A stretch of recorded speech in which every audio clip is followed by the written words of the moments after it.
Recording in progress.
Okay, good evening. Welcome to the November 20th, 2025 meeting of the Northampton City Council. Our president, Alex Jarrett, is absent tonight, and I will be filling in for him. I'm Vice President Rachel Maori. I'll be presiding along with Councilor Marissa Elkins. This meeting and all participating in person and on Zoom will be audio and video recorded. The meeting can also be watched on Comcast Channel 15 or by streaming on Northampton Open Media YouTube channel. I now call the City Council to order. Can we take the roll, please? Councilor Dobbs. I don't see him yet. Is he unmuted? Room. Oh, there he is on top. Okay. Sorry, I wasn't able to unmute. Yes, I am here. Thank you. Okay, Councilor Elkins. Here. Councilor Jarrett is not present, as Councilor Maori said. Councilor Clemmer. Yes, here. Okay. Councilor Labarge. Here. Councilor Maori. Here. Councilor Moulton. Here. Councilor Perry. Here. And Councilor Rothenberg. Here. Okay, great. Oh, Council Vice President, you have a quorum. Excellent. Okay. So tonight's highlights include an order to establish a tax classification for FY 2026, financial orders for solar arrays at Jackson Street and Ryan Road schools, and for a geothermal system at the Northampton High School. Also, ordinances addressing bus stop locations, crosswalk parking prohibition enforcement, and stop signs. And finally, a resolution in support of municipal participation in transitioning to clean heat in Massachusetts. So we will move on to announcement. So I need to announce, before public comment, I'm going to announce a public hearing on 25.335 National Grid petition to install 47 feet of underground infrastructure on Glenwood Avenue to support additional services to 39 Day Avenue. Per MGL Chapter 166, Section 22, the Northampton City Council will hold a public hearing on Thursday, December 4th, 2025 at 6:30 p.m. in Council Chambers, 212 Main Street, Northampton, Mass., on National Grid's petition to install 47 feet of underground infrastructure on Glenwood Avenue to support additional service to 39 Day Avenue, petition 311-56791. Instructions for accessing the hearing may be found on the December 4th, 2025 City Council agenda, posted on just keeps going in and out, northamptonma.gov, No later than 48 hours prior to the meeting, the City Council will hear all persons who wish to be heard thereon. Yeah, is it?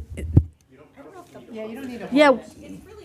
It's really okay. Loud. Yeah. Oh, too loud. So, but if I put it here, it seems to be going in and out. But just leave it. Let me know. How about you just let me know if you can't hear me? Yeah. That's better. Or I could just do a whole thing here, yeah. Okay, I'll leave it alone. Let me know if you can't hear, though, anyone. Let's see. So now we are on to public comment. Public comment. If you wish to make a public comment, please sign up. Is there another sheet up there? Please sign up at the sheet at the podium. If you're on Zoom, use the raise hand feature. The raise hand feature is in the bottom menu bar. Click on React, then raise hand. If you are calling in by phone, you can raise your hand by hitting *9. If you are having trouble raising your virtual hand, you can turn on your video and physically wave to us and raise your hand. If you want to submit a written public comment, please email to citycouncil@northamptonma.gov, and it will be sent to all councilors and be part of the public record. I will alternate between people in the room and people on Zoom. Before you begin, please state your name and your city or town for public record. To ensure everyone has an equal opportunity to speak, the council limits comments to a maximum of 2 minutes. After 2 minutes, I will ask you to finish your sentence. If someone has already said something you agree with, feel free to just second their thought. According to council rules, we do not respond to public comment as it is your time to speak. Our rules also state that councilors and members of the public shall conduct themselves with respect. Please, let's treat each other with recognizing our full humanity in one another as we speak and as we deliberate tonight. Your protected speech is a constitutional right and one that we ask you to wield with consideration and respect for all, and with recognition that this is the public space that grants you that freedom, and it's shared equally by everyone. If you need an accommodation, please reach out before meetings to our administrative assistant, Laura Kretzler, or our ADA coordinator. You may speak on any topic if it doesn't need to be an item that's on the agenda, and all comments are to be directed to the council. We have members with hearing accessibility concerns, so if you don't have the floor, please use motions rather than sounds while people are speaking, and please do not interrupt anyone while they are speaking. Okay, let's move on to public comment. So I have one in the room. Dan. Yes, I'm waiting for you to pronounce your last name. Good evening, Dan. City Council. My name is Dan, and I live in Northampton. As some of you may know, I'm City Council liaison to the Youth Commission here at Northampton, but also I'm one of the 6 members of the Northampton High School Youth Climate Solutions Challenge team, which focuses on reducing the impact of climate change through reducing the greenhouse gas emissions and relying on clean and renewable energy in our city. We are one of 10 public schools in Massachusetts endorsed by Mass Energize, a statewide climate action and profit organization, to develop a solution for our community to get engaged in making Northampton more sustainable. Speaking on behalf of our team, we are in support of 25.341 resolution supporting our municipality to participate in transition to clean heat in Massachusetts. And we thank Councilors Mayori and Jared, who's absent, unfortunately, for recommending it. Our team believes that through this resolution, we can help Northampton to adopt equitable heating solutions while reducing carbon emissions in our city and play an active role in climate change. Youth Climate Solutions team is a recently new team, and as we start to get more involved, we hope to work with our local government and community to increase awareness and impact in our climate action efforts. Thank you so much. Thank you.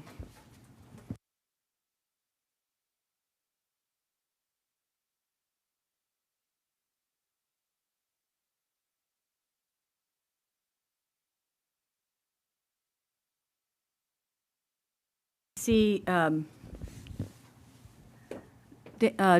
Brindell. Thank you. Good evening. Let's see. I don't think I'm a co-host, so I can't. Oh, here, ask to unmute him. Let me see, I'm unmuting you, Dan. Yeah, perfect, Okay, thank you. yeah. Good evening.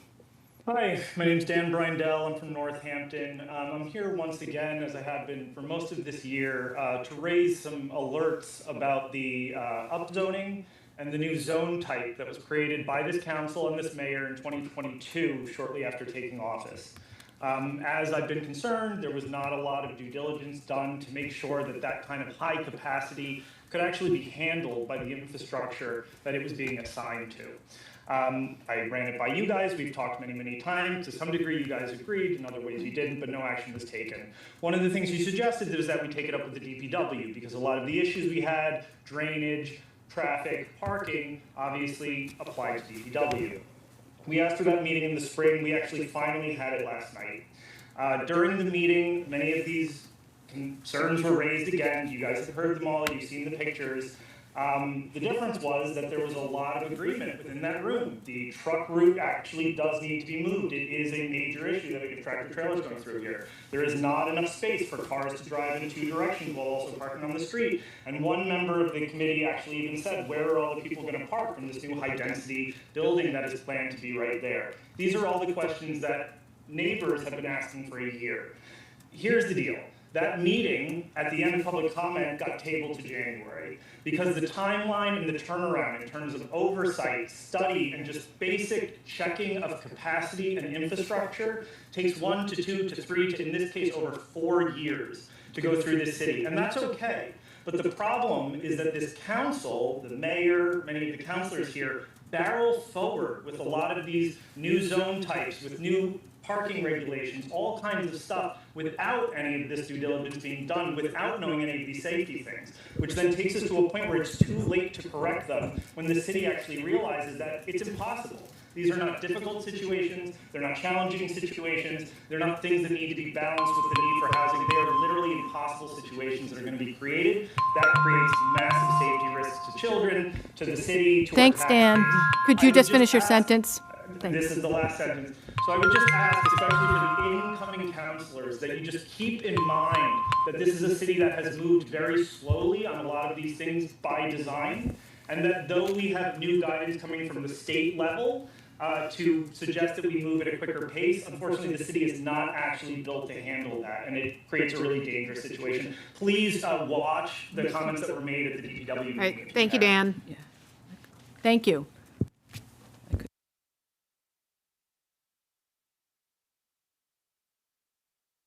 Go to the room. We have Scott Jackson. Welcome. Good evening, councilors. You'll be taking up 2 measures that are meant to reduce our carbon. I'm sorry, we can't hear you. Oh, the mic. How about that? Thanks. Button. Testing. Are we good? All right. Yes. Scott Jackson, Northampton. You all will be taking up 2 measures that are designed to reduce our carbon footprint at the public schools, which is an overall goal that I heartily support.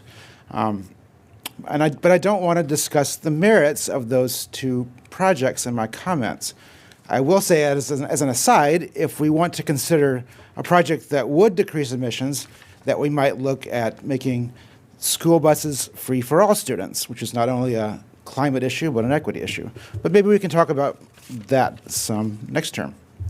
But as you're taking up the solar and the geothermal projects that are being proposed, the elephant in the room is the fact that the city has still failed to adequately address DESE's findings back in the summer that we are not meeting our legal requirements to support students with IEPs, students in our system right now. And I know that the district and the city have instituted measures for accountability and procedures, but without adequate funding for paraprofessionals, that won't be enough. In a few weeks, when the new council term begins, 5 of you will no longer be here, I ask you to consider what your legacy is, what you want your legacy to be as public servants. And I urge you to do the right thing. Do the legally mandatory thing. Work with each other work with members of the school committee, and work with Mayor Chiara to come up with a solution for DESE's challenge, come up with a solution for adequately funding students with IEPs. Do this for the caregivers, for the students, and for the community as a whole. And I urge you to do that before allocating any money to new capital projects for our schools. Thank you. Thank you.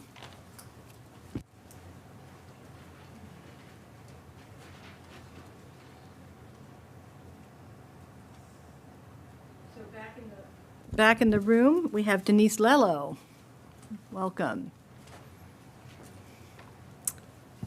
Okay. And the green button's on, right? Yeah. Ms. Love, thank you, Northampton, thank you for the opportunity to speak. I think this is on. Okay, now it's on. All right, sorry. Okay, Denise Lello, Northampton. I'm speaking tonight in support of Resolution 25341, a resolution in support of municipal participation in transitioning to clean heat in Massachusetts.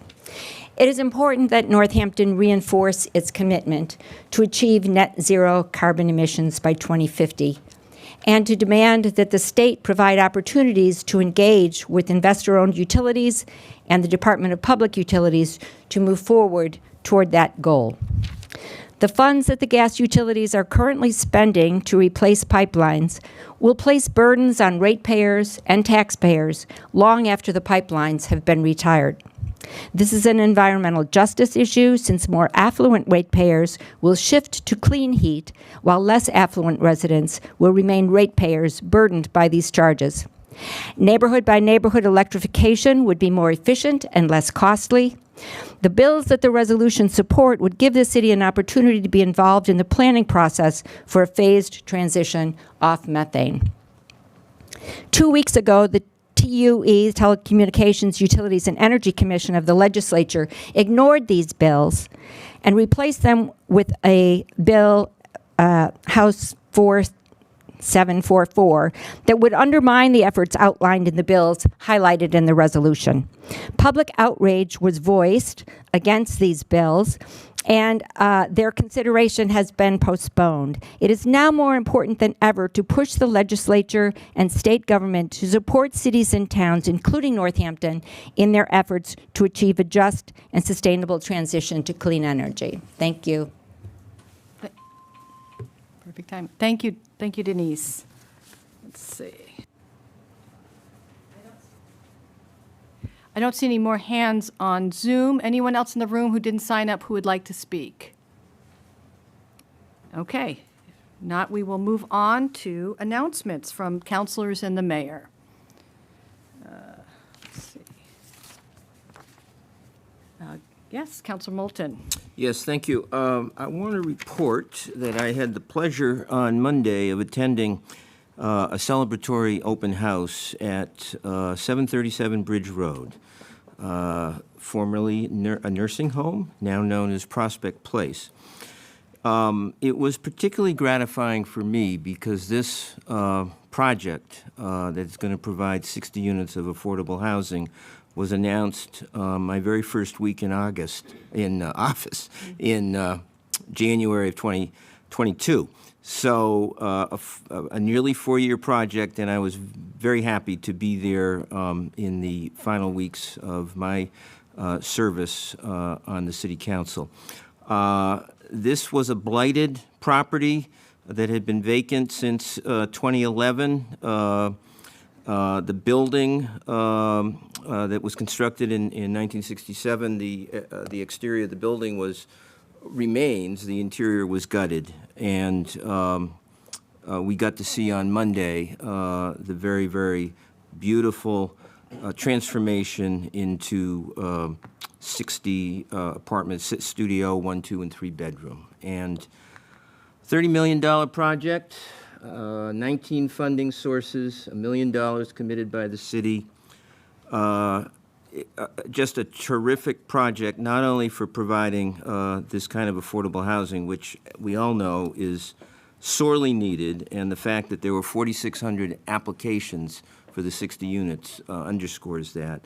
But also, it's a green project, geothermal heat pumps, solar array. It's an all-electric housing for 60 families who will soon be living there. I'm delighted. It happens to be in Ward 1, but it's a win for the entire city. And I want to thank Valley CDC not only for being the lead agency in putting this together, but also for being so responsive to concerns in the neighborhood, both about the project itself. There were many, many meetings held for the neighborhood, and for responding to concerns during construction about noise and the like. And I want to thank Mayor Scherer for her support for this. It's the kind of visionary governing that she's done during the last 4 years. I'm sure that she will continue in the next 4 that often takes account for the most vulnerable people in our community. So thank you for your support for this. Okay, Counselor Elkins.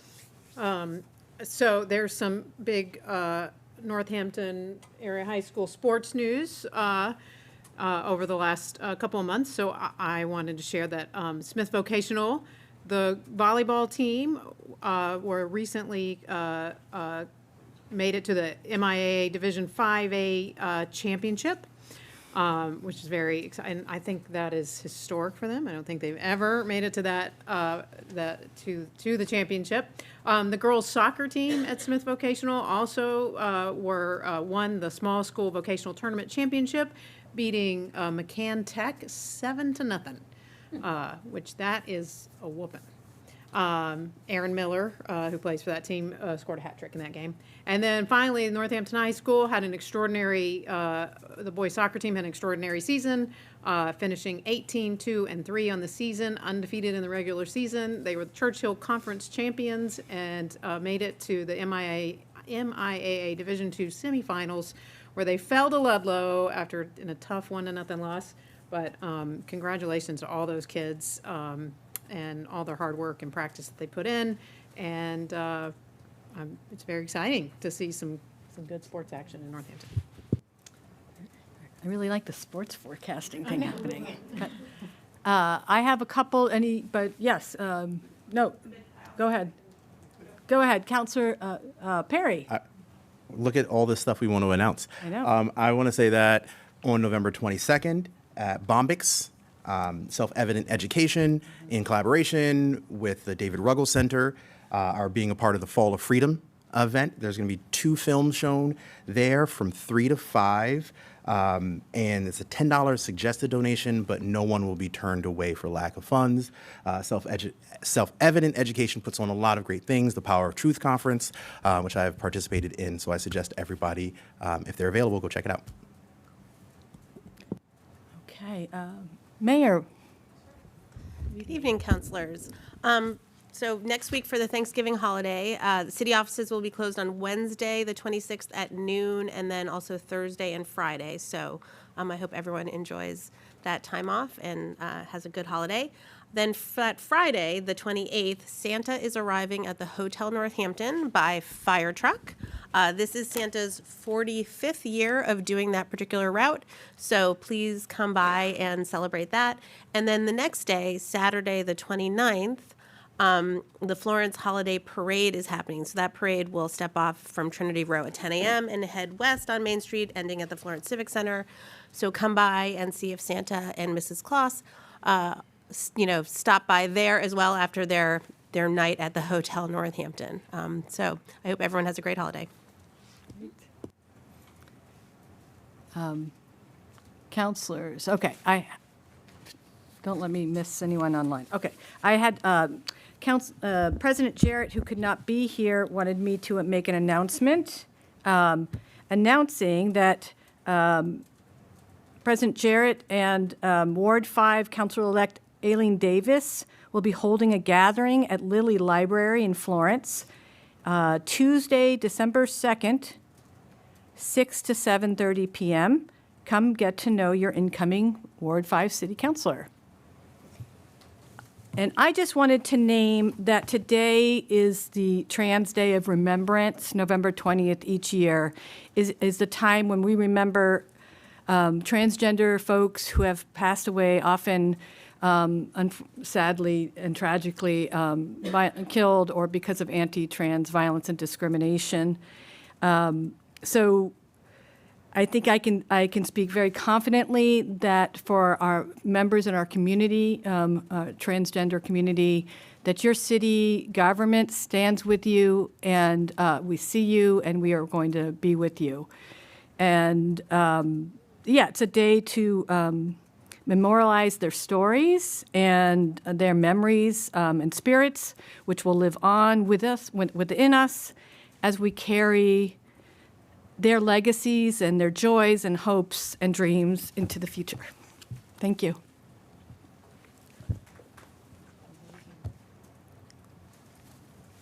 Anyone else? Oh, okay, yeah. Yep. Counselor, can you, let's see. Oh, wait. I think you're unmuted, Counselor. Are you calling on me? Yes, sorry, Counselor Rothenberg? Thanks.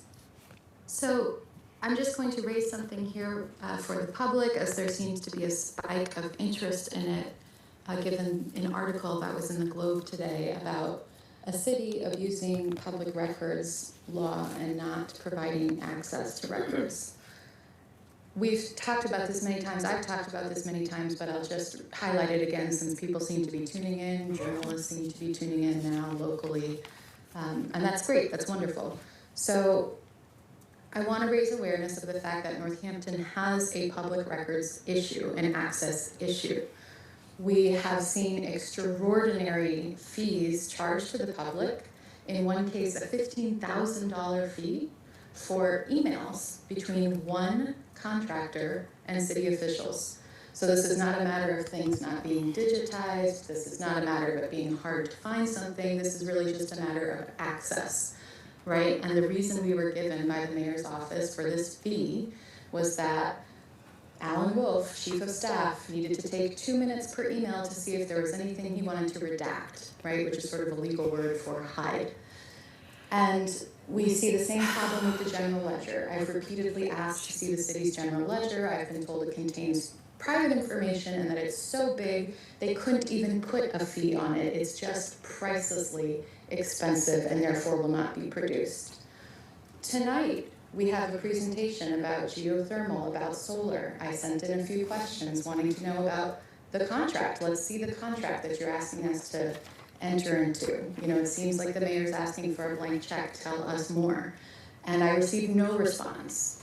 I wrote back and said, is there a reason I haven't received a response? And they said, yes, the reason is that people will be in to answer questions tonight, and if the council wishes, they can request more information, meaning 5 councilors voting for more information. Those of you who have followed city council know that there are at least 6, if not 8 councilors who will not request information in many cases. And so we don't have access, we simply don't have access to matters of finances, right? To matters of political relationships, financial conflicts of interest. So we do have an extraordinary problem, and we seem to be on a collision course with this mayor having just won re-election by less than a 1% margin. This is the course that we're going to stay on. This is how our administration is running things. So I fear that a lot of these issues are going to have to be resolved in court, just like issues of defamation. And I really hope that somehow we make progress. But I end this comment by calling back to one of my first meetings where the mayor asked for $500,000 with no transparency about who it was going to, what it was for, where was the quote, for Memorial Hall. And I told them then that this needed to change, and it hasn't. It really hasn't changed. So Ward 3, deeply disappointed, journalists deeply activated, and I really hope the city can find a better way to handle these problems of being afraid to share information with the public. We need to do better. Okay, any other announcements? Councilor Dubs? I think we can move on. Can you see Councilor Dubs? Yes, okay, good. Okay, we're going to move on we're moving on to the consent agenda. Are there any removals, counselors? Yes, Counselor Moulton. Yes, I will ask for removal of 25333 in order to establish tax classification for FY 2026. Okay, so removed. Okay, we don't vote on that. Okay, so then let's vote on, well, I would. I would move to approve. Thank you. I'll entertain a motion. So we have a motion on the floor to approve the rest of the consent agenda with, was it seconded? I was just, no, I was just reading what it was in case, so, yes. I'll second that. Thank you. Yeah. So, thank you. So we have a second so that will be to everything but the tax classification. This is a motion to approve. Any discussion? Okay, so let's, we'll have to do a roll call. Okay, Counselor Dobbs, Yes. Counselor Elkins, Yes. Counselor Clemmer, Yes. Counselor Labarge, Yes. Counselor Maori, Yes. Counselor Moulton, Yes. Counselor Perry, Yes. and Counselor Rothenberg. Abstain. Okay. Okay, so then we will, sorry, you want to announce that? That passes over, okay. Yeah. So then we move on to the classification, the item we removed. Yeah. Yes, go ahead, Counselor. So I was simply following through on my promise to remove this from the consent agenda when we debated this 2 weeks ago. We had asked for additional information from the principal assessor, Mark Dottrell, who provided that in writing. That was distributed to us this week. And I just wanted to highlight a couple of things that was in that memo. And he did establish that Gateway Fiber, in fact, is a new personal property account for the city this fiscal year, having a total valuation of $711,120. By contrast, Comcast's personal property is assessed at over $5 million. But I just wanted to also give any other counselors who had questions about that memo a chance to ask any further questions. Thank you, Counselor. Yes, counselors, this is the time. Any more lingering questions about the classification? Our order in front of us. Jeremy. I would move to approve. Okay. Second. So motion made by Counselor Elkins, second by Counselor Clemmer. We'll do a roll call. Okay. Counselor Elkins, Yes. Counselor Clemmer, Yes. Counselor Labarge, Yes. Counselor Maori, Yes. Counselor Moulton. Yes. Counselor Perry, Yes. Counselor Rothenberg, Abstain. and Counselor Dobbs. Yes. Okay. Passes. All right. So our tax classification is set. And now we move on to our financial orders. Wait, what's that? Yes. These are in first reading, and I believe we have Director Weil here to present. Yes. Thank you. Yeah, so we do have Director Weil here, and he'll discuss 3 projects, and I think has a presentation, is that right? You're welcome to come sit up here. Good night. So these 3 projects are, one is expanding PV on the Ryan Road roof, and the next one is creating a solar parking canopy at Jackson Street School, and the third is replacing the chiller system at the high school, which is nearing the end of its life, or at the end of its life, and moving the aging boiler system to back up for a geothermal system. So he'll talk about these projects and why they are beneficial and tax credits and financing, and as well as the energy and cost savings over time for them. These projects were at the school committee last week, which the school committee unanimously voted to approve them and to permit the city access to complete them, and for the Jackson Street canopy also to enter into what solar power purchase and lease agreement, which Director Weil will talk about. So Director Weil will do his presentation, and then we're happy to answer questions about these projects. And like the questions about the tax classification that we just heard about, if the council requests more information for the next reading, we would be happy to provide that. Okay, I think, yeah, and are we going to, Director Weil, are you going to do are you going to present all three? There's three different orders. Are you going to pause between orders? It doesn't matter to me, I just wanted to know. I can do whatever you like. Okay, why don't you just get going? I have a presentation, I can go back and forth. Yeah, just do them all together, and then we can ask questions. How about that? Okay. Is it possible for me to share? I don't know if you control that. Yeah, let's.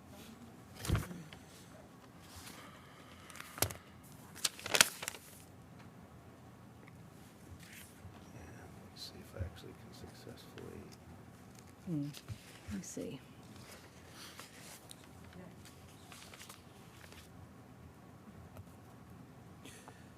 if this works. Okay, cool. Thank you. Thank you, counselors, for having me. I presented basically this same presentation to the school committee to kind of get their buy-in, and that was unanimously approved by them. So this is going to focus more on the financial part of it, because this is kind of more about finances, and with them there were lots of concerns about disruption. So the first two are solar photovoltaics projects. So the first one is actually a very simple one. At Ryan Road, we already have a small photovoltaic project that was the result of a very generous gift, but also a PPA, which is a similar structure to what we're going to talk about in a minute, from Phipp and Adams. And this project is to basically fill in the rest of the roof within the limits of the existing electrical infrastructure. So after tax credits, it would be $319,000 for 484. The source would be the Climate Stabilization Fund. It's a 180 kilowatt capacity solar array that's proposed. It would produce 186 and change megawatt hours per year, which is more than the current electricity usage of the school, which is fine, because any excess production is credited as dollars, equivalent to what we would have paid, and that can be transferred to any other Northampton Public Schools electric account. So whichever one can take the credits could take it. So it's offsetting entirely that number of kilowatt hours that would be consumed in any of the NPS schools. It is basically you can think of it as an annual cash transfer from the Climate Stabilization Fund to NPS in the form of electricity production on the roof of Ryan Road. It has an IRR, an internal rate of return of 17.8, which is better than the stock market even now, and a simple payback of 5.3 years, which is usually fairly comfortable. So that's a fairly straightforward request. Use Climate Stabilization Fund to finance this project. The second project is one that didn't seem to make as much sense to try to purchase outright. So this is a power purchase agreement proposal. So this would be a PV system, and as you can see on this kind of the aerial photo that's kind of mapped in, this would be a parking canopy over the main parking lot at Jackson Street School. And the reason that we're not putting anything on the roof at Jackson Street yet is because the roof needs to be redone. It should happen sometime soon, but of course the MSBA process is slow. So in the meantime, we can do something which is normally not economically feasible. A year and a half ago, I would have said, don't bother with solar canopies. They're too expensive. You've got to build the structure, and it's just too expensive. But with the Smart 3.0 rate system that Massachusetts has created, it's now, because of the extra rate we're getting, you'll see that 18 cents is the smart incentive. That extra rate makes this PPA viable, which is to say that the PPA is that Jackson Street would pay to the company that owns the solar. So this is no money up front, right? This is, the company owns the solar, the company is given a lease to be able to build the structure. They own and maintain it, so they're responsible for it for the entire term. And we simply have an agreement to purchase any electricity produced at a fixed rate of 15 cents per kilowatt hour. Currently, we're paying 18 cents per kilowatt hour, so it's a little benefit. But of course, the electricity rates escalate, right? Inflation plus just electricity starting to cost more. So the assumption is, the assumption uses essentially inflation as the assumption, so it's 3% inflation, but our PPA rate stays fixed for 25 years. So over time, the savings get better and better and better. And so it also produces 124% of Jackson Street's current usage. That extra 24% can be net metered, virtual net metered over to any other NPS account. So same basic structure.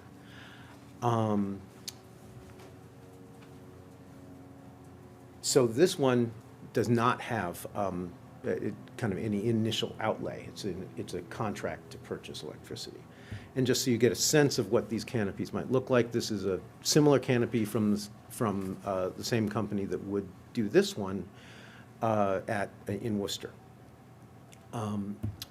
So the critical thing here, and the reason we're bringing it to you like right now, is that there's some urgency. So the investment tax credits, the federal investment tax credits that we can get through direct pay, which is how municipalities can get it, are going to expire. But they are kind of grandfathered in at different stages depending on what stage of your process you're in. So if we have a contract signed before the end of the year, then we can order materials from foreign entities of concern, which is to say China, which is where most PV panels are made on the planet. So that keeps the project cheaper. And that's for both projects. And then if we can spend 5% of the total project cost before July 4th, the anniversary of the big, beautiful bill, then we have safe harbored the project for 4 years. So if something happens, if something wants to extend, we have that capability. So to meet these deadlines is important because the Ryan Road project is it will be less expensive if we meet these deadlines, and really push it, because Jackson Street is a little on the bubble, it pushes it over into non-viability. So that's why we want to do it quickly. How we're going to procure it. So we are members of Power Options, which is essentially a collective purchasing group. So that's how we get better rates on our electricity and gas now for all of our city accounts. And they also provide for pre-bid, competitively bid solar and storage projects. So the authorization comes from Mass General Laws, Chapter 164, which says for energy and related services, a competitively procured program for collective state and local entities can use that. So Power Options has already done the procurement. They've leveraged buying power. This is the powerful thing of working together. We have the buying power to get a really good term. We're not likely to get better terms. And so under Power Options, the developer for us would be Solect. The contract does not yet exist because we have not been appropriated any money. But once everything is in order, then we would work to create a contract. And I can go directly on to the geothermal project? Okay, so I will. So just a quick brief on what is geothermal. basically we're using the constant, relatively constant temperature of the Earth to do heat exchange and essentially thermal storage. We pump energy into the ground in the summer as we're extracting it from our building, and then we take it back in the winter and heat our buildings. And because the difference in temperature between the ground and the temperature that we want for our building is very small, the amount of work that a heat pump has to do is very small, so it can be really, really efficient. So you'll generally put in 1 unit of electricity and move 4 units of heat into the building using that heat pump, and obviously the reverse in cooling mode. So that's the basic technology. This is one big move that would really take a big step towards achieving decarbonization goals. The high school is, depending on the year, the biggest energy consumer or the second biggest energy consumer of the city's fleet of buildings. This would make it all electric on a grid that is increasingly decarbonizing, so that we essentially would be on a glide path to decarbonization. The high school is uniquely ready, so other buildings would take a lot more of investment inside the building, but we've actually tested the heating system to find like what temperature water can we use, because for heat pumps to be efficient, as circulating water, we want to keep it really at less than 130 degrees. We've done it using the existing system, so we know it works. The chillers that exist are well past their expected lifetime and will need to be replaced sometime soon. And the boilers could be if we continue to use them at this constant rate. And the thing that I often try to explain is that boilers' lifetimes, life cycles, are rated in their number of cycles, the number of times they turn on and run and turn off. And so if you stretch that out, you can make your boilers last a really, really long time. So if we reserve them for emergencies or for very, very low temperature situations, then we have them and we don't have to reinvest. Otherwise, they start coming due. A ground loop heat exchanger that is the proposal here has a lifetime of 100+ years. It should last essentially forever. And the heat pumps, because they're protected from the environment, last a good 25 to 30 years. And we've seen that already in the senior center, where we've got basically the same technology. The key thing, and this is important when we're thinking about whether this is a luxury or something we should do now, doing nothing is not an option. The chiller is due for replacement. We're essentially on borrowed time, and it would be ideal to replace it in an orderly way at a time of our choosing than at a time of randomness choosing. The boiler, like I said, depending on how we cycle it, could last 4 to 8 years, to quite long if we keep the cycles very short. But the decision is coming up regardless of what decision we make. So we hired a company with a lot of experience in geothermal to do a feasibility study for us. And so that's the basis of all of these estimates now. So they estimated a 68% reduction in energy use, electricity use. Despite the fact that we're doing all our heating with electricity, our cooling will be so efficient that we actually reduce our electricity use by 43%. Our energy cost will go down, but not by as much, because electricity is a bit more expensive than gas, even at this high efficiency, but it's still a 17% reduction in energy cost. We have less maintenance because we don't have a chiller and a boiler operating all the time. We just have a high efficient chiller system. And our carbon emissions are cut almost in half, and that's based on 2020 grid values, and as the grid gets cleaner, that reduces more. So there are big costs, and there are big incentives to get back a good portion of that cost. So the estimated cost for the ground loop heat exchanger is $9.5 million. But the federal tax credit that we should be able to get is about $3.2 million back. Then we've already actually talked with Mass Save and with National Grid, and they're actually quite excited about this project. So they have estimated that actually our minimum rebate, we may be able to negotiate for better, is about $1.5 million. Then we've got the HVAC installation cost of $3.6 million and a federal tax credit on that because it's connected to the drill for about $1.2 million.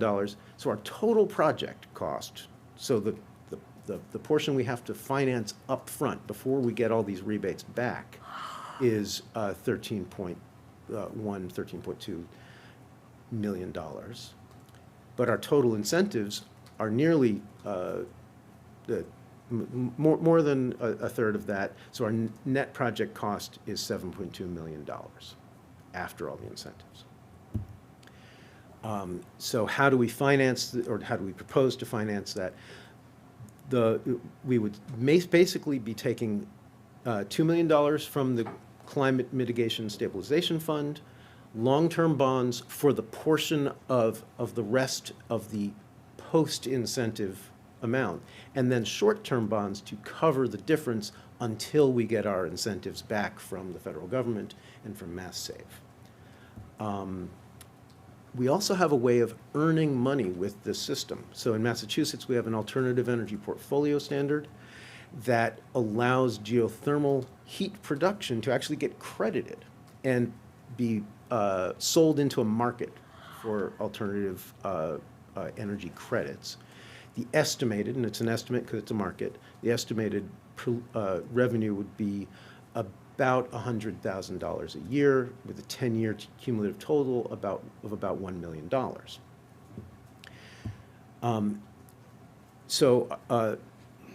We analyzed the life cycle costs of our different options, right? So we've got our first costs in blue and our life cycle costs in yellow.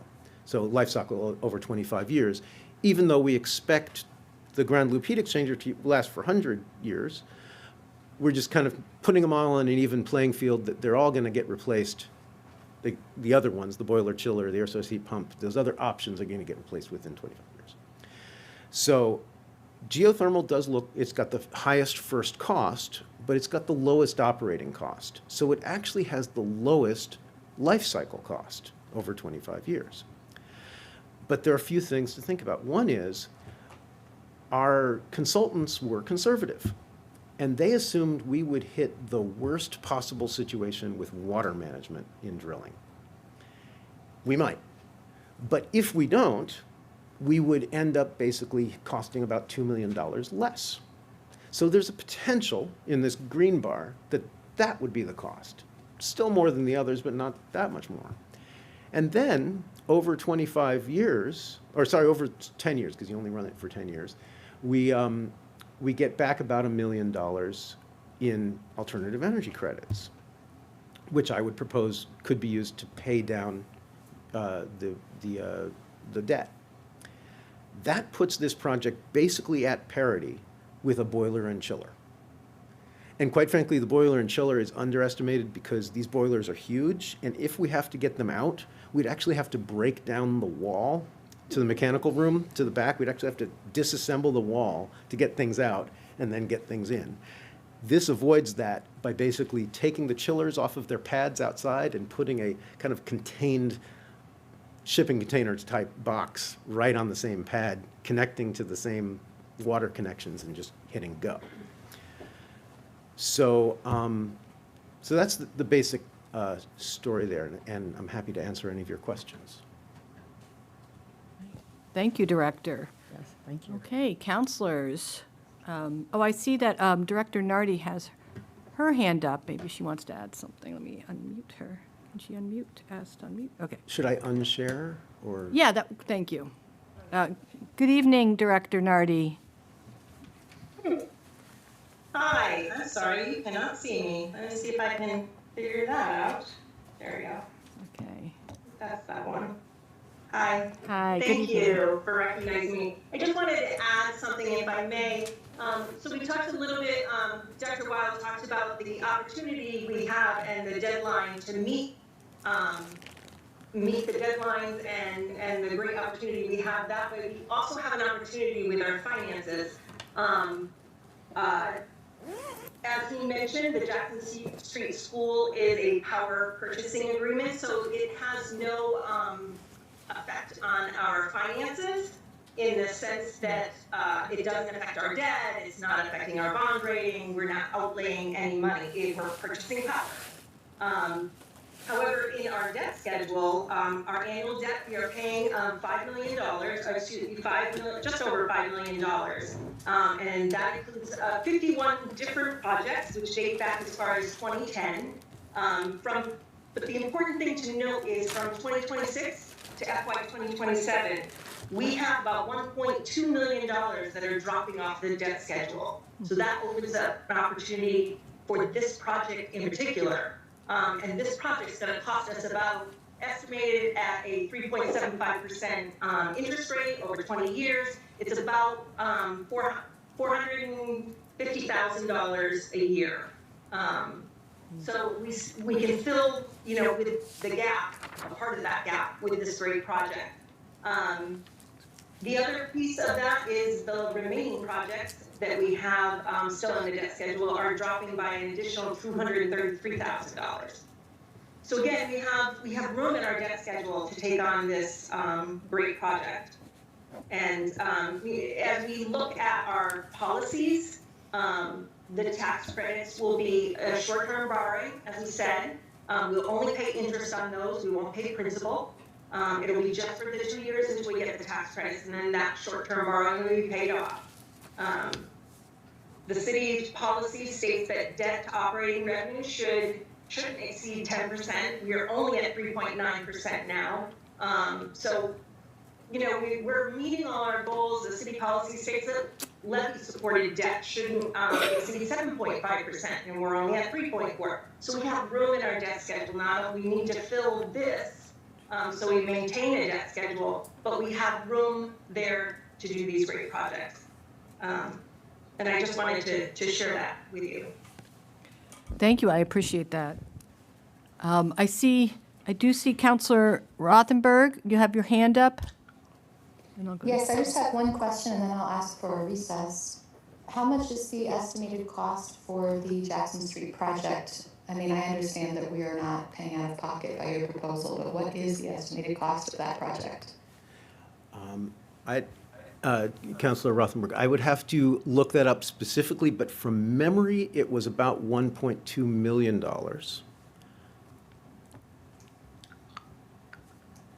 Thank you. And Counselor, you requesting a recess? Yes. Okay. It's 7:27, let's get back here by 7:37, let's take 10 minutes, thank you.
Okay, we're back live at the City Council.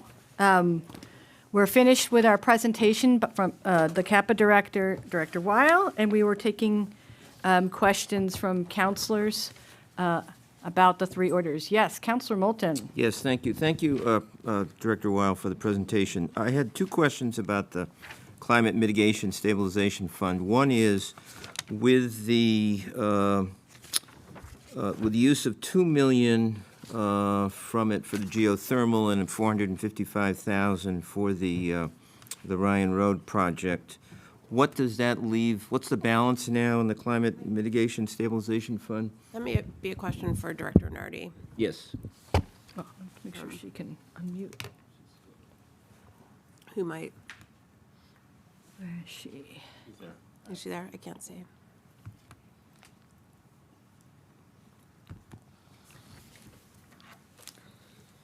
Director Nardi? Let's see. Oh, sorry, we didn't unmute her. Our bad. Oh, it says asked, oh. I'm sorry, I yeah. can't hear anything. Oh, yep, okay. Everybody is muted. Oh, Are you talking to me? yes, we were. I also can't hear anything. Oh, Can you, well- you can't hear this? Well, Nam must be muted. Oh. Oh, okay. got it. I have to allow. No, that's, okay, so let me, The non-council chambers is muted. okay, yes, that was the issue. Let me undo, did it get unmuted, though? Let's see. Okay, yep, it should be unmuted now, is it? Yes, we can hear you. Great. Or I can. Great, Oh, thank you. Okay, I'm so. sorry, I didn't yes. hear anything if anybody was speaking. I thought Councilor Moulton was speaking. Yes, Yes, we'll repeat the question. My question, Director Nardi, is with the use of $2 million for the geothermal and $455,000 for the Ryan Road project, what does that leave the balance in the Climate Mitigation Stabilization Fund? It leaves at least $2 million. $2 million still there? Yep. Okay. So, It's just over $2 million it'll leave in there. And that is before the remaining of this year's interest and any surplus that is appropriated to all of the reserves. thank you. So, my question then for Director Weil is, are there, were these, were the energy projects clearly the priorities for that 2.455 from the Climate Mitigation Stabilization Fund? Are there other projects in the pipeline that are competing with those, or? There are no projects that are competing with them, and I think it kind of uses up a fair chunk of it. So I think that's part of the thinking. I can defer.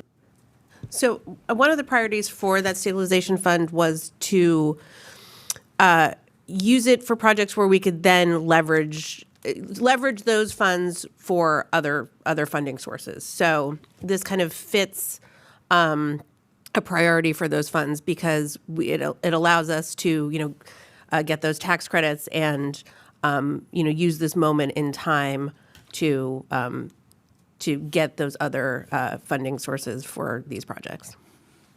And that makes sense. I just wanted to make sure that there weren't other projects that were put on the back burner in favor of these. No. Thank you. In fact, yeah, like, there are so many that are in development but are not ready to go. Okay. These ones. Thanks. Okay, Counselor Clemmer? Yeah, Dr. Weil, like I was asking you back there, so for the project at, second one, the Jackson Street School, so when you lease it, you have to pay for whatever's produced or the capacity of the panels. I mean, you get the money for the capacity of the panels, and that's how you're able to disperse it to the other schools. would you mind if I rephrase? Yeah, please do. Yeah, so. And I'm not you- using the right words. You are, the PPA agreement is an obligation to purchase the electricity produced. So that's kilowatt hours produced. And any excess that's produced that you can't use on your bill, you can allocate to another account using Schedule Z, and that assigns a percentage of the production to some other bill. Let's say it was JFK. Yes, that's great that we can produce electricity for the rest of the places. And then Director Nardi, a question about the short-term loan and the long-term one. Would it make, I'm sure you looked at all this and everything, but instead of just getting one big loan and then paying it down when we get the money back, that doesn't work out to our advantage at all? Because we just be paying. Yes, we are, I'm sorry, we're doing two loans. One, we will do a long-term bond, which will be 20 years, and that will be $5 million. Director Weil, can you put the screen back up that shows that? Is it possible for him to I may not be share that? logged in. He's just, anymore. it'll take him a Okay, sec. no worries. So actually, there was a portion that was, it was our cost. So we're going to use 2 million of the climate stabilization, and then we're going to borrow that balance, which is, I believe it was like 5.8 million or 5.3 million. And we're going to borrow that over 20 years. The balance that we're going to get, which I thought was 5.8, and I apologize, my numbers aren't correct. I don't have the order right, the numbers right in front of me, but that is short term. So that we will borrow just for 2 years. We'll borrow it every year. We'll just pay interest. And when we get those tax credits in, we will pay those short-term loans off.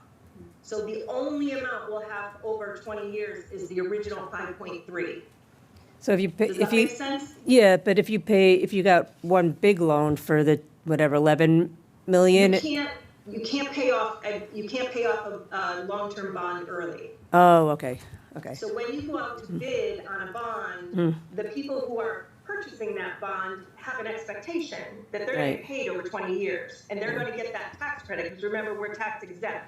So they get that Okay. tax exempt step Yeah. for over the 20 years. Okay, that makes And they sense. don't- Yeah. Yeah, so it's not like a mortgage where you pay down a chunk of it, and, okay, thank you for explaining that. Okay. Okay, counselors, I have several questions, but let me just see if any other counselors. Okay. Let's see. So I'm curious, maybe this is a Director Nardi, the debt service that we're essentially freeing up, is that the police station? Where are we with the police station in terms of paying off the?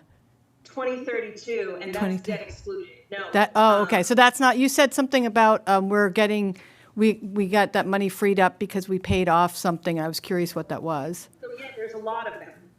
There's not more than one. There's several projects coming off in 2027, which amount to just under $1 million.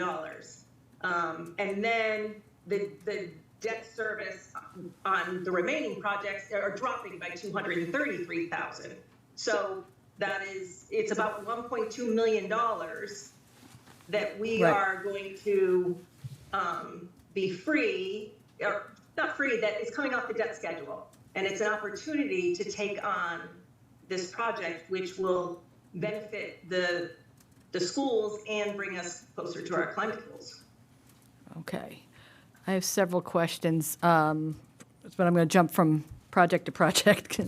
So the geothermal, is this going to be, Director Weil, is it something that gets, does it become part of the system that Smith will be on and hopefully the resilient? No, that's not, you can't connect those? I mean, geographically, they're pretty close now. Okay.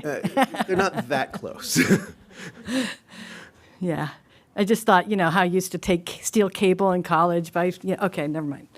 I had multiple conversations with Smith where I was like, can't you Yeah. just like hook us up? It doesn't work that way.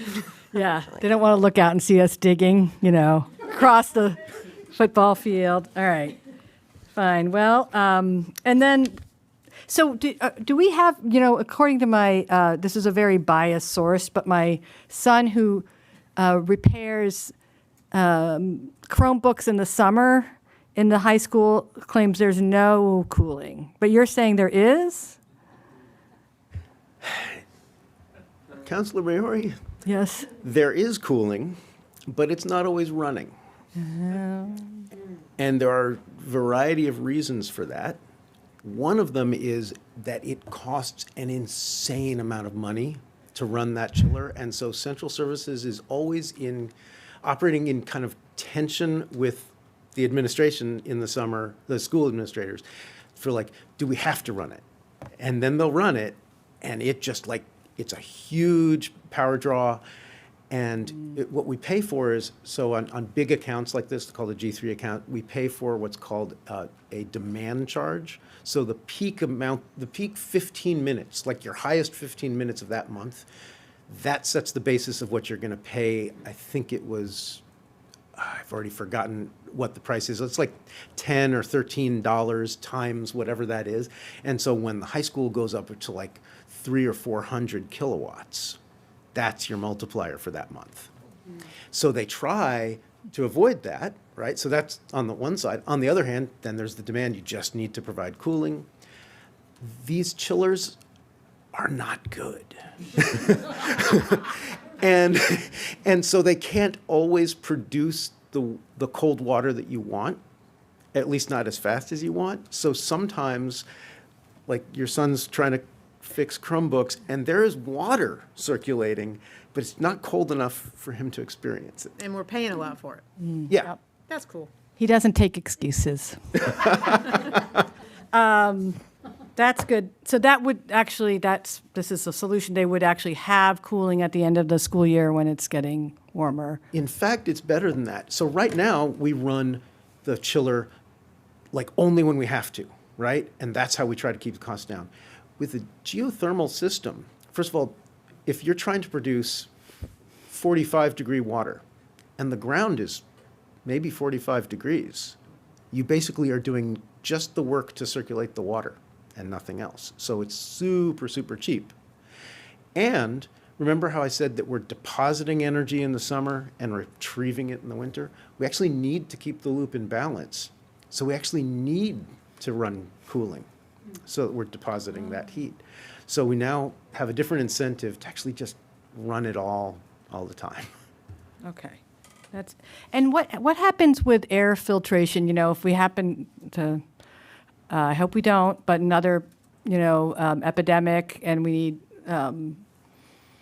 need good filtration and air filters. How does that interact with the whole geothermal So it source? doesn't, in the sense that we're using the existing equipment in the high school, but we've actually just done some improvements to the high school to make sure that we're actually getting the fresh air that we need, which we weren't unable to be sure of before. So now every single zone has, this is unrelated, we paid for it a totally different way, lots of utility incentives. Carbon dioxide sensors are in all the spaces. And as soon as the carbon dioxide rises above 800 parts per million, the vents open, so we know that we're always maintaining a reasonable level. At that rate, you're going to get the air exchange that basically ASHRAE standards determine that you need. And we learned a lot during the pandemic, and we know that once we get that level of air exchange, the rest of it can actually be done with the portable filtration that we have kind of all over the schools, which should no longer be necessary any place where we have carbon dioxide running things, unrelated to geothermal. Okay, so that's not like an obstacle. I got it. Just a couple more questions. One was, the Ryan Road roof, is that new? Yeah, it's Okay, new enough. so that's why you can do that there. Okay. And I think it was a geothermal question.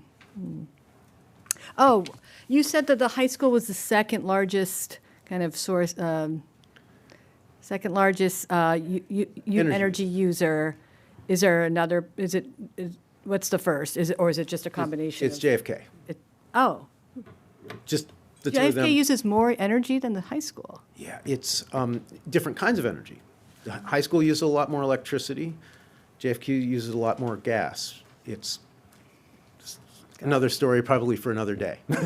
Okay, those are all my questions. Yeah. Thank you for bearing with me. Let's see, I see Counselor Perry and I see Counselor Rothenberg. Counselor Perry, why don't you go ahead? Yeah, I have some, they're really quick. Thank you for the presentation. And I want to go over it a little more before the next meeting, but I'm wondering how long this will extend the boilers. You said we can use it as a backup. So you said there's 4 to 8 if we continue on the path, but how much time do you think we can get? I mean, I'm leaning towards kind of indefinite, but let's call it 25 years, because essentially you're not running them. You might kind of periodically test them once every few months just to make sure everything's running right. It's your backup system, so that, for instance, if there's a power outage, you could use a generator to run the pumps and go back to your old gas boilers to just provide heat. And so you actually, so it's just so rare, based on the design that we have so far, that you really wouldn't use them. They're just there for backup. I also like that it reminds me of Mike Mulligan and his steam shovel, because they appear trapped in there. And the only other question I really had was about what the high school students or the youth commission has had to say, if they've had any input or talked to you about it, or is there excitement there? I spoke with the Youth Commission, general excitement. I spoke with the Environmental Club, a lot of excitement.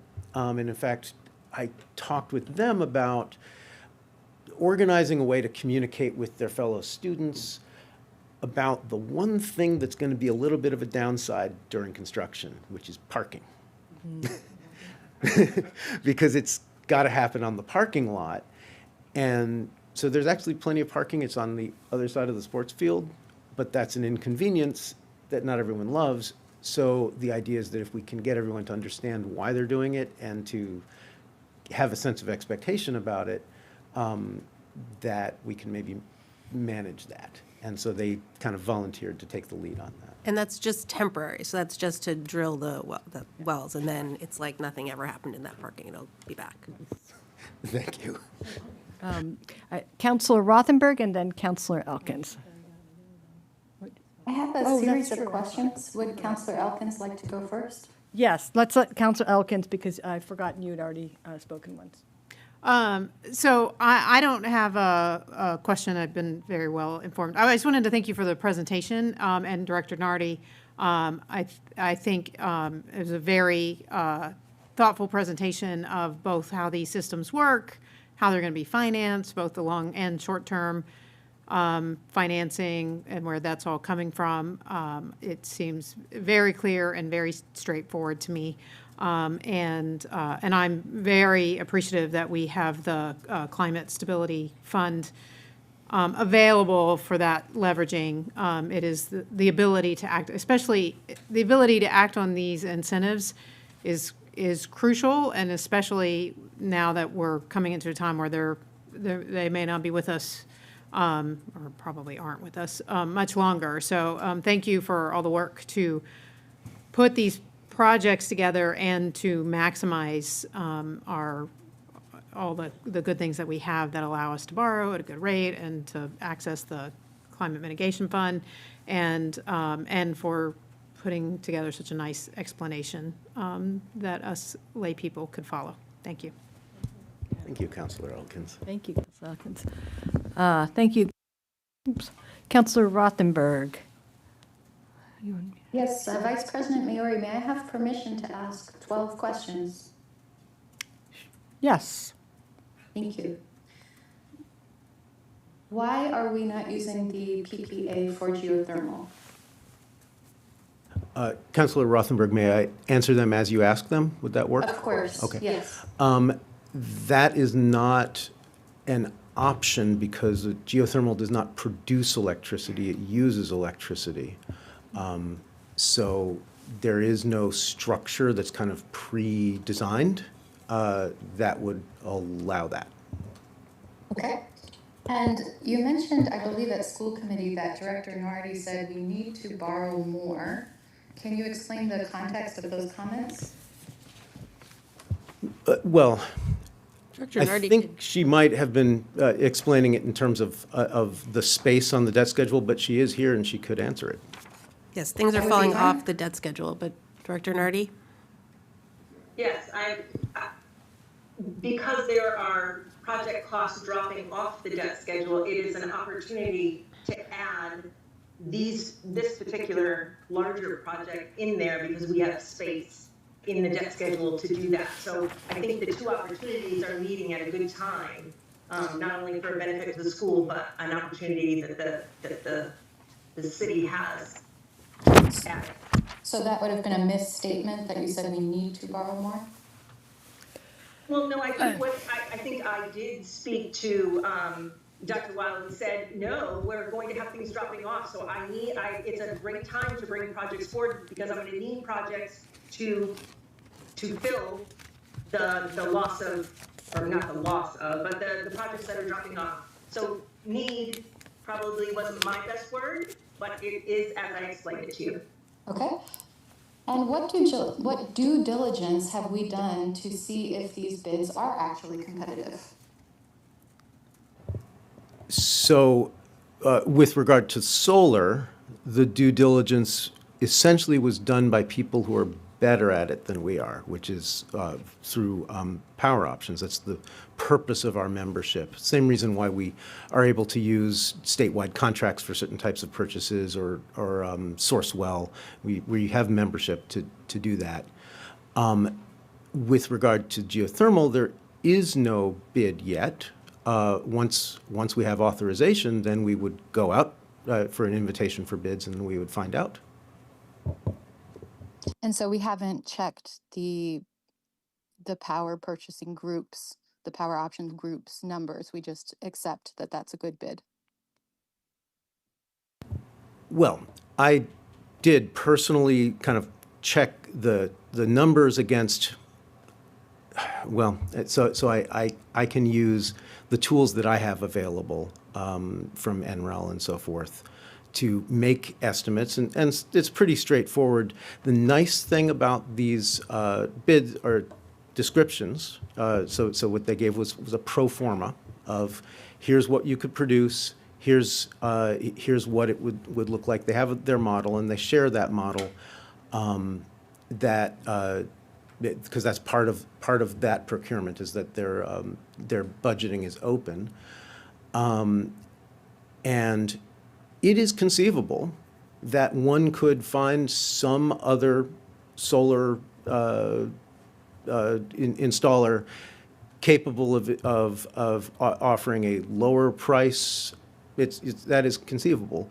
What is almost inconceivable is that one could do that bid process before December 30th. And the difference, whatever fraction of a percent difference that you were capable of getting through a bid process, you would definitely lose in the 30% investment tax credit that you'd be losing out on. And it seems like part of what you like about the price is, like you said, this staying fixed while there's the 3% inflation is good for us at this 15 cents. But is there not also a theory that the prices could be dropping over time, over 25 years, with the proliferation of green energy options? Yeah, that is entirely conceivable. One can conceive of it. In the history of electricity prices, that's not been the way things have gone. So I wouldn't personally take that bet, but yes, the future is unknowable. Yes, not in the history of neoliberalism either, right? So let's talk about exit penalties. We haven't seen the contracts. Oh, I'm sorry, did that confuse you, that comment? I'd say it's unlikely that the market would reduce its rates. I agree with you, that's typically not what happens in America. Exit penalties, what are those for us under these contracts? I do not know the answer to that, and I will look at that. We have not created a contract yet, or we've not negotiated that contract. We saw a sample, and I don't remember seeing an exit penalty, but I imagine there would be one. Do we expect that we will see contracts before we vote on any of these as a city council? I think I have to defer, so this is just about my inexperience, really, with how these are done. Again, there isn't a contract yet, because we don't have authorization to make one, so I'm not sure how we could make a contract before we have authorization to do so. So is the idea that you will enter into a contract without the city council? We approve you to sign whatever terms are in that contract? The city council has to authorize the expenditure before we can enter into a contract. But it's a blank check, essentially? We don't know what the amount is that we're authorizing you to? You have an order in front of you. With amounts. Okay. But we don't have an amount for geothermal, right? Yes, We do. you do. Okay, so we just don't have the terms of our agreement, but we do have a price agreement. It's like all our other financial orders. We're asking for an appropriation, which city council approves, and then we negotiate a contract to get the project completed. Okay. Now, the Silas O'Brien study, is that the feasibility study, and is it complete, and can we see it? I'm not familiar with, so Salos O'Brien is a very well-known geothermal company. They did not do a study for us. Well, okay. They did a study for MSBA looking at JFK. We have not seen that study, so MSBA owns it, and they haven't shared it with us. We shared with our data with them, and Salos O'Brien did do that study. They had nothing to do with the study we paid for at the high school, though, different company. And can we see the study that we paid for? Yes, I believe it's already, well, I know it's on the NESC, so I shared it with the Northampton Energy and Sustainability Commission, so I know it's posted there. So it's definitely in the public record in a variety of places, but yes. Great, and the name of that company? Brightcore. Okay, I just have a few more. We are almost done. Thank you so much. The $10 million quote in September moved to $12 million. Is that because of this ultra-conservative water issue, or what has changed? I'm confused. What happened in September? I believe this geothermal was at $10 million estimated, and now it's at 12. Is that right? Well, yeah. Okay, so more like 13, I think, is what we came down with. Okay, so that was two different phases of a feasibility study. The first phase was very, very rough. And the purpose of the phase was, we don't want to do any more studying if your answer is, this is not feasible. So we just said, just give us really, really rough numbers.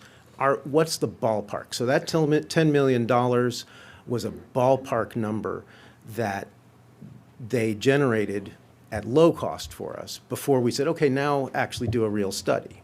And so this feasibility study is now based on really looking at everything from permitting to, they actually got more geology information, and so the drilling choices boosted some things. Your $10 million probably was based on like a 500-foot depth of wells, and when we looked at the space we had available, it was going to be necessary to go to 800-foot depths, so that costs a little bit more because there's more time. So I think that's probably the main thing is, yes, the difference between a pre-feasibility, if you will, and kind of a feasibility and pre-design, which is what we got. Okay, and this is probably for Director Nardi, the annual debt service for these, what's your estimated amount and the funding source that you propose? For the geothermal? Is that, you could answer for any, wherever we have debt coming out of this.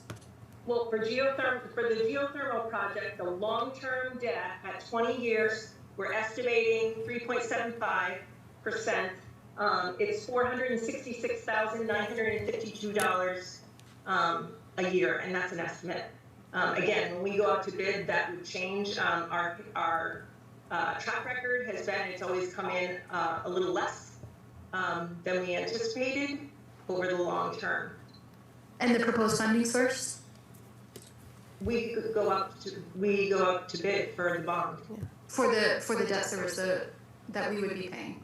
Where would you pay that from? It comes out of the operating budget.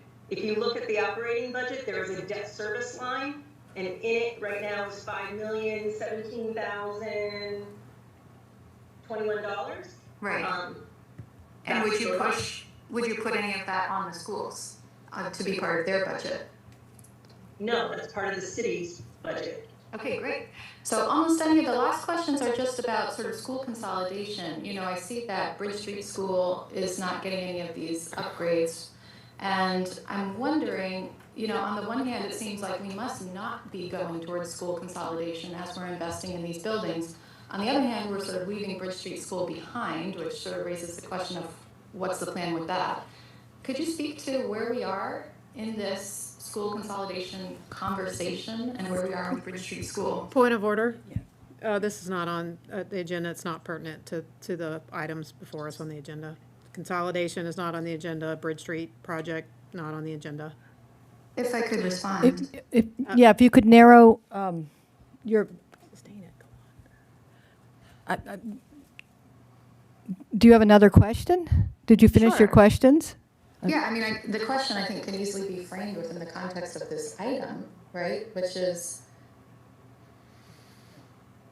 it fair to say that since we are making these major investments in our schools, we are no longer looking towards school consolidation? And if that is the case, Point of order. how do we make sense of Bridge Street Point of School order. not having any investment? Point of order. Okay, sustained. Consolidation is not on the agenda. Yep. Yes. Do you have any other questions that are not about, that are pertinent to the orders? I should have read the orders, possibly. You do not think it's important to talk about if we should make this investment, if we are also planning on potentially closing these schools? The president has ruled that it's Yeah. out of order. Let's move on. Do you have any other questions? We've I guess we've I'll had just two have a points of comment orders. Before we vote, I think that's quite interesting that that's such a touchy subject and that you are claiming it's not relevant. Okay. Yes, Councillor Moulton. Yes, I have two questions that are related to the orders before us. Did you say, Director Weil, that there are time-sensitive issues on all three of these projects? Yes, that's true, Councilor Moulton. They come from different sources. So on the solar, it's very clearly about rules due to actions of the Trump administration and deadlines that we have to try to safe harbor these projects to make sure that we get our investment tax credits and that we're able to use lower cost materials. That's on the solar projects. Right. On the geothermal, we have a longer window. We don't have any kind of information that, oh, there's a deadline when you have to have your project in beyond, I think it's 2032 would be when we'd have to have it done, but we want to go faster than that. For the high school, I really feel that the deadline is that imposed by the chiller. The chiller, The specific question I have relates to the Ryan Road order, which states, this is in regard to the securing the federal investment tax credits, which states that they will remain available if this project is contracted and some materials are ordered before the last day of 2025. So presuming that this is approved by the City Council on December 4th, does that leave enough time to both contract and order materials? Is that in a comfortable zone for you? Yes, I did ask Solect this exact question, and they felt that that gave us plenty of time. Okay, thank you. I have a question, but any other councilors who haven't spoken have a question before I go again? No. Yeah, I neglected to ask a question from a resident about the timing of the construction at the high school and with the geothermal. I assume that you've thought about that one. Yes. So here's the situation. The project will start with a test well. So basically the first well will be a test well. We'll get information about the true conductivity of the soil and, at least as important, how much water we produce and what's in that water. And that will determine how the rest of the thing proceeds. They will then kind of redesign based on this new information, and then they'll start drilling. If it is as we expect, these are 800 feet boreholes, thereabouts, some of them at different angles. That will take, per rig, about a day and a half per borehole. So the estimate is that with 2 rigs going, we should be able to get it done in basically half a year. Part of the reason to move this forward now is to buy us a little more time. If we can actually start that test well earlier, we can make sure that we're really doing the bulk of the drilling during the summer when there's not a big demand for parking at the school. And likely it would continue into the fall. And depending on how early we go and how quickly it can go, I mean, there's some unknowns that will be better determined after that test well. But in terms of like noise, for example, they comply with all the regular construction regulations about noise and hours. I actually went to a project at Agawam. The Agawam High School is doing this right now. And so I went there with my decibel meter and I measured the noise. And it was about, at the distance that like a resident would be, it was about 75 to 80 decibels, which is, what's that like? Actually, I had a chart and I could share it, but now I have to go look. 70 is classroom chatter and 80 is a freight train because it's an exponential scale. So it's somewhere in there that's quieter than a typical construction site. And again, it's still during those hours. There are sound attenuation fences that they can add and that we might try to work into the construction process. So that would be the big heavy lift during the summer, but it would extend from the spring through the fall. Okay. Thank you. And just a quick comment that I've been marveling that my first term on council, that was 7 years ago when I was on Energy and Sustainability Commission, you were a mere civilian serving, and you would talk about geothermal, and frankly, it sounded like something we wouldn't see for like 20 years. So it's pretty impressive that we're here. It's very exciting. Thank you. I'd like to wrap this up. Anyone who hasn't spoken have any questions? This is on first reading. Yes, I just want to thank you very much for a thorough explanation. I appreciate it. Thank you, Thank Councilor you. Labarge. Okay. So we could move these as a group. We can move them separately. We need to refer them. So we'll checking in with counselors. Yes. Yes, I would move them as a group to the consent agenda for the December 4th meeting.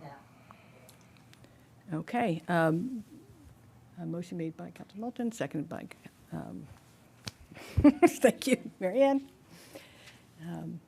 So that's going to be a roll call. Did you hear that online? It's a motion to refer to the consent agenda, all three. Are there any comments on this, or is it just go straight to roll call? Well, that's my job, and there's no comments. So let's do the roll call. Okay. Councillor Clemmer. Yes. Councillor Labarge. Yes. Councillor Maori. Yes. Councillor Moulton. Yes. Councillor Perry. Yes. Councillor Rothenberg. It should go to finance, so no. Councillor Dubs. Yes. Counselor Elkins. Yes. Okay, so all three orders will be on the agenda for our December 4th full council meeting. Okay. How are councilors doing? Let's see. Next, we have, Laura, I've got to take off, just to let you know. Thanks so much. so we're up to our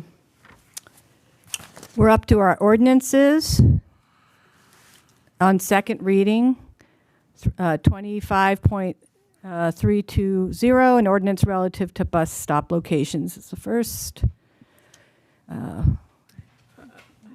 Do you want me to speak to that? Yeah, that'd be great. Okay. I don't want to belabor this one too much. This is second reading, and this was also heard at the Transportation and Parking Commission and Legislative Matters, who both, I didn't mean to preempt you or anything. No, I'm Okay. very happy. Because I know this is Alex's baby. Yes, exactly. We do the bus stop or the? That was which one did I say? I thought I said the bus. Is on for the stop signs, and I'm on transportation and parking too. Wait, let me get that one up. I just looked at what was next on the agenda and assumed. Did I skip one? No. That's what we. Yeah, the bus stops. Yeah, that's what I was. I'm sorry. Oh, okay. That just Yeah. sounded like you were talking about. Okay, sorry. No, it's okay. The bus stop, this ordinance was referred to Transportation and Parking Commission and Legislative Matters, both of which sent it back with positive recommendations. There was a little, TPC did a little bit of a change to expand the bus stops beyond the actual, to make them a little, longer than the actual length of the buses. And Legislative Matters just gave it a straight positive recommendation. The brief explanation of this, because it's been talked about at some length, is that Director Benoit and Council President Jarrett, in a absolute labor of love to this city, went and visited every single bus stop and on our schedule to make sure that signs and posted signage matched what was on our ordinance, and just did a lot of work to make sure all of those things were neat and clean, and moved some of them to make them more accessible. The question that frequently has come up, which is fair, is what does this do around accessibility issues? There's a lot of infrastructure and capital costs associated with making every single bus stop accessible. That isn't possible as a part of this ordinance review, but in the process of that, we certainly have been able to take an inventory going forward. So that is the quick and dirty explanation of all the work that's gone into it. I might be able to answer some questions, but the most knowledgeable person is Council Jarrett. And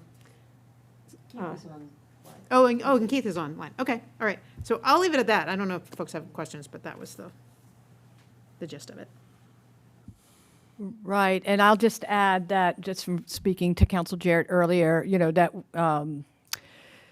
I know that Council Jarrett, I think Keith as well, has reached out to about the concerns about the hardware stores loading area, and that area was looked at in detail, and kind of the issue with moving it farther would have safety issues towards the crosswalk at the Civic Center, and moving it the other way, you lose like 3 or 4 parking spots. So, but we're definitely encouraging folks to give us feedback around those stops. But it's just one of those imperfect situations where the safest place is that loading near that loading area past Tandem. So he just wanted me to add that.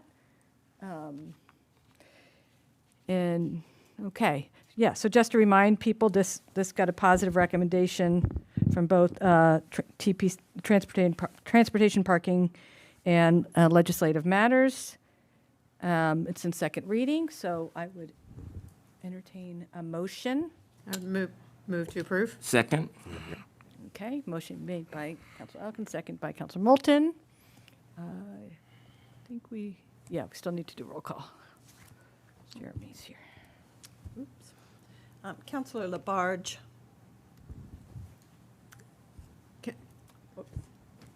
Councillor Labarge? Yeah, I said yes. Okay. Councillor Maori? Yes. Councillor Moulton? Yes. Councillor Perry? Yes. Councillor Dubbs? Yes. Councillor Elkins? Yes. And Councillor Clemmer? Yes.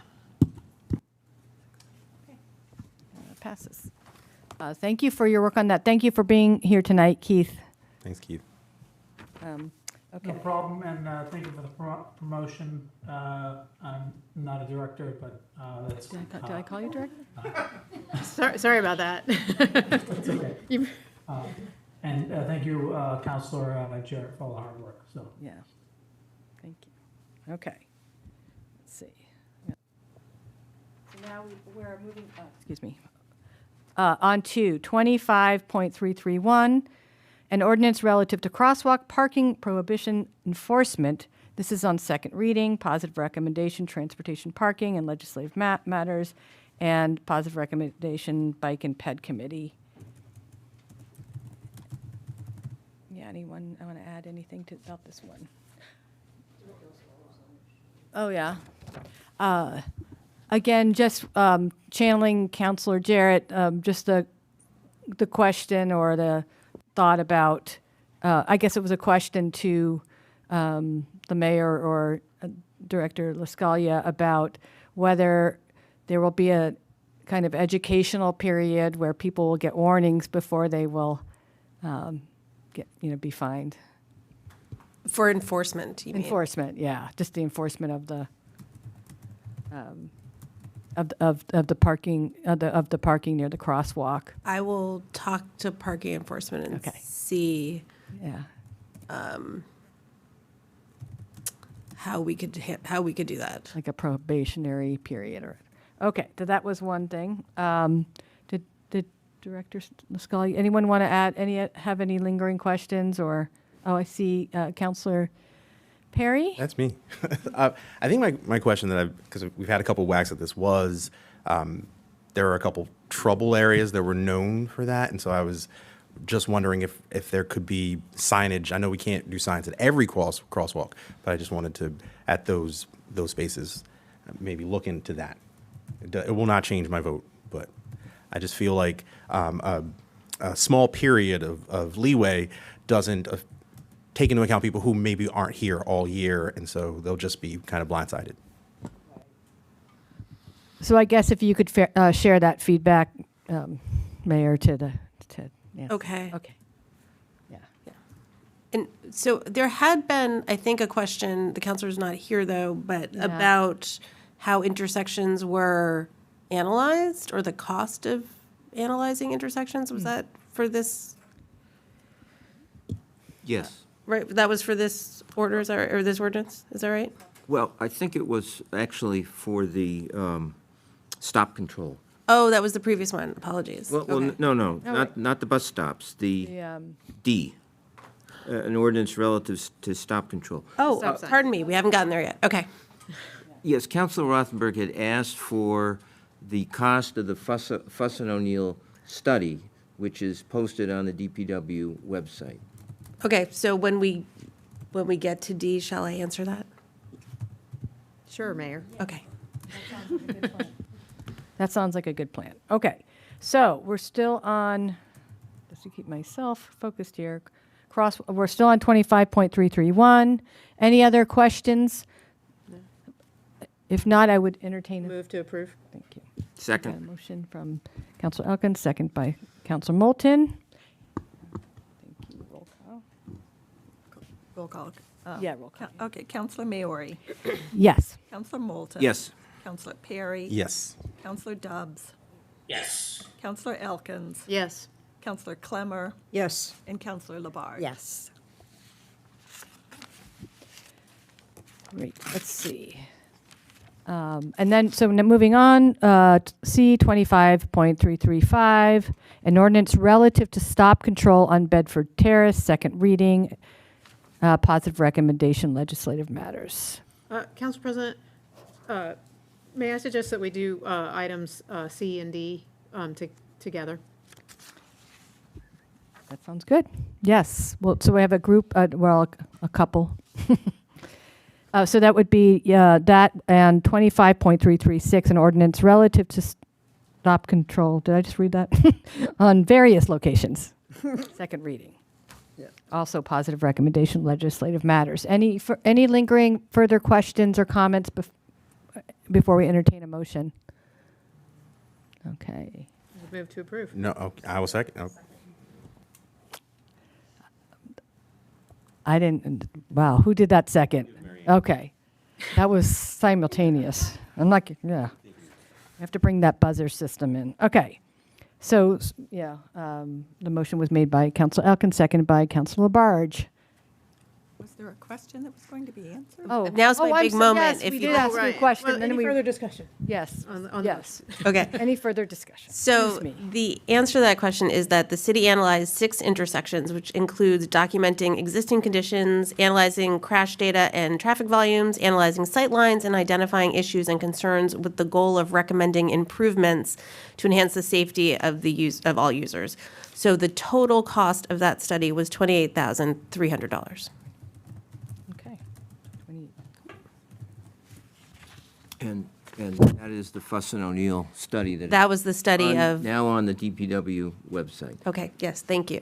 Yeah, so 6 intersections that we knew had problems. Okay. And I will just speak to the one of these that is in Ward 1, and that is the Blackberry Lane, Prospect Avenue, Warburton Way. It is actually installing 3 stop signs, 3 city stop signs. Warburton Way is private, already has a stop sign. I had 2 inquiries since this discussion began about the need for it. I referred both of the constituents who inquired to the Fuss and O'Neill study and heard nothing back. So there's been no significant opposition to this.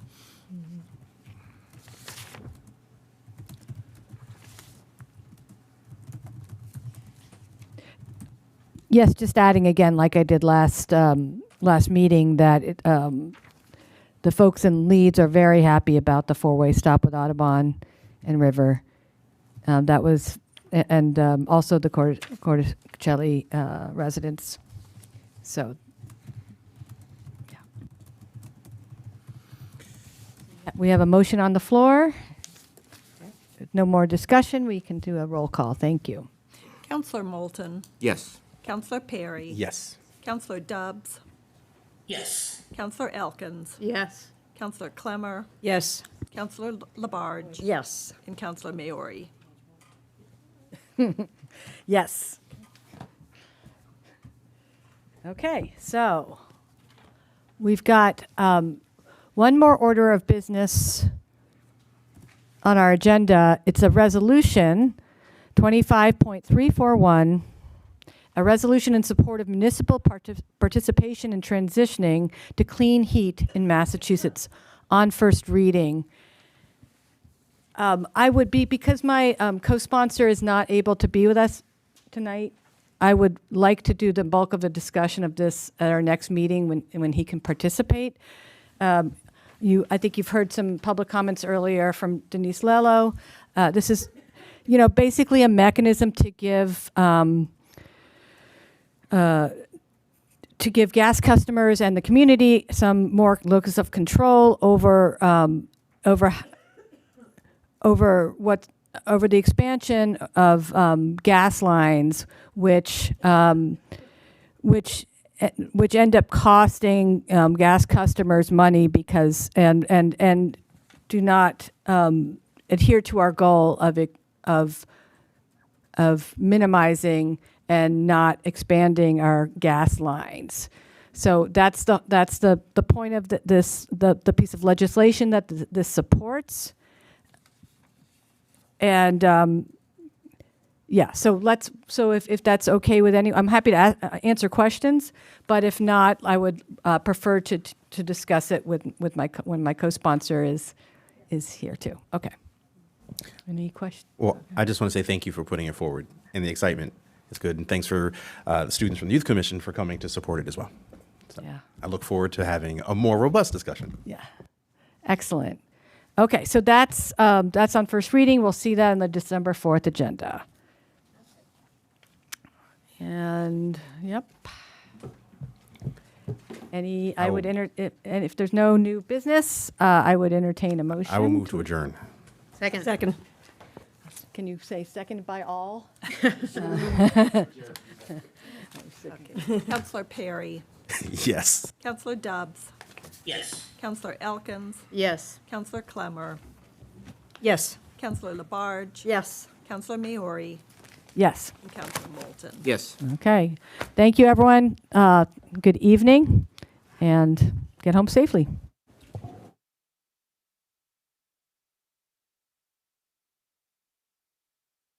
Oh, thank you, Counselor.